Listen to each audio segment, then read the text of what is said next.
ಏನು ಸಂಪುಟ ರಚನೆಯ ಬಳಿಕ ಇದೀಗ ಖಾತೆಗೆ ಕಿತ್ತಾಟ ಬಂದಿದೆ. ಹೊಸ ಖಾತೆ ಬೇಡ, ಈ ಹಿಂದೆ ಇದ್ದಂತ ಖಾತೆ ಇದ್ರೇನೆ ಒಳ್ಳೇದು. ಡಿ.ಕೆ. ಶಿವಕುಮಾರ್ ಅವರಿಗೆ ತಲೆನೋವು ಬಂದಂತೆ ಕಾಣಿಸ್ತಾ ಇದೆ. ಒಬ್ರು ಹೇಳ್ತಾರೆ ಹಳೆ ಖಾತೆ ನಿಭಾಯಿಸಿದ್ದೀನಿ, ನನಗೆ ಈ ಖಾತೆ ಬೇಕು, ಹೊಸ ಖಾತೆ ಬೇಕು ಕೊಡಿ ಅಂತಾರೆ. ಮತ್ತೊಬ್ರು ಹೊಸ ಖಾತೆ ಬೇಡ, ಈ ಹಿಂದೆ ಇದ್ದಂಥ ಖಾತೆನೇ ಕೊಡಿ ಅಂತ ಹೇಳ್ತಾರೆ. ಅಂದರೆ ಈಗ ಹೆಂಗಾಗ್ಬಿಟ್ಟಿದೆ ಅಂತಂದರೆ ಡಿ.ಕೆ. ಶಿವಕುಮಾರ್ ಅವ್ರಿಗೆ ಅವ್ರು ಬಂದು ನಿಮ್ಗೆ ಯಾವ ಖಾತೆ ಬೇಕೋ ನೀವೇ ಮಾತಾಡ್ಕೊಂಡು ಮಾಡ್ಕೊಳ್ಳಿ ಅನ್ನಂಗಿತ್ತು. ಬಟ್ ಏನು ಮಾಡೋದು, ಹೈಕಮಾಂಡ್ ಇದೆಯಲ್ಲ, ಅವ್ರನ್ನ ಒಂದು ಮಾತು ಕೇಳಲೇಬೇಕು. ಹಾಗಾಗಿ ಏನು ಮಾಡೋದು ಗೊತ್ತಾಗ್ತಾ ಇಲ್ಲ. ಮುಂಚೆ ಇದ್ದ ಖಾತೆ ಕೊಟ್ರೇನೆ ಒಳ್ಳೇದು. ಬೆಂಗಳೂರಲ್ಲಿ ಸತೀಶ್ ಜಾರಕಿಹೊಳಿ ಅವರು ಈ ಸಂದರ್ಭದಲ್ಲಿ ಹೇಳಿಕೆಯನ್ನು ಕೊಟ್ಟಿದ್ದಾರೆ ಇದ್ರ ಬಗ್ಗೆ.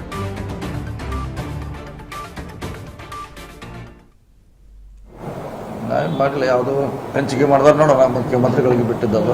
ನಾಳೆ ಬೇರೆ ಯಾವುದು ಆಸಕ್ತಿ ಇಲ್ಲ ನನಗೆ.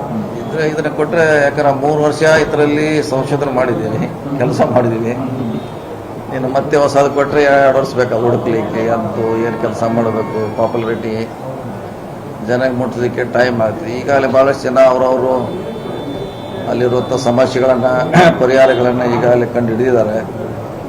ಸೊ ಅದು ಮತ್ತೆ ಈಸಿ ಆಗುತ್ತೆ ಅದನ್ನೇ ಕೊಟ್ಟರೆ. ನಾವೇನು ಮಾಡಲಿ, ಯಾವುದು ಹಂಚಿಕೆ ಮಾಡಿದ್ರೆ ನೋಡೋಣ, ಮುಖ್ಯಮಂತ್ರಿಗಳಿಗೆ ಬಿಟ್ಟಿದ್ದದು. ನಾಳೆ ಬೇರೆ ಯಾವುದು ಆಸಕ್ತಿ ಇಲ್ಲ ನನಗೆ. ಇದನ್ನ ಕೊಟ್ಟರೆ, ಯಾಕಂದ್ರೆ 3 ವರ್ಷ ಇದರಲ್ಲಿ ಸಂಶೋಧನೆ ಮಾಡಿದ್ದೀನಿ, ಕೆಲಸ ಮಾಡಿದ್ದೀವಿ. ಇನ್ನು ಮತ್ತೆ ಹೊಸದು ಕೊಟ್ಟರೆ 2 ವರ್ಷ ಬೇಕಾ ಹುಡುಕ್ಲಿಕ್ಕೆ, ಅಂತೂ ಏನು ಕೆಲಸ ಮಾಡಬೇಕು, ಪಾಪ್ಯುಲಾರಿಟಿ ಜನಕ್ಕೆ ಮುಟ್ಟಿಸಲಿಕ್ಕೆ ಟೈಮ್ ಆಗ್ತದೆ. ಈಗಾಗಲೇ ಭಾಳಷ್ಟು ಜನ ಅವರವರು ಅಲ್ಲಿರುವಂಥ ಸಮಸ್ಯೆಗಳನ್ನು ಪರಿಹಾರಗಳನ್ನು ಈಗಾಗಲೇ ಕಂಡು ಹಿಡಿದಿದ್ದಾರೆ. ಸೊ ಅದು ಮತ್ತೆ ಈಸಿ ಆಗುತ್ತೆ ಅದನ್ನೇ ಕೊಟ್ಟರೆ.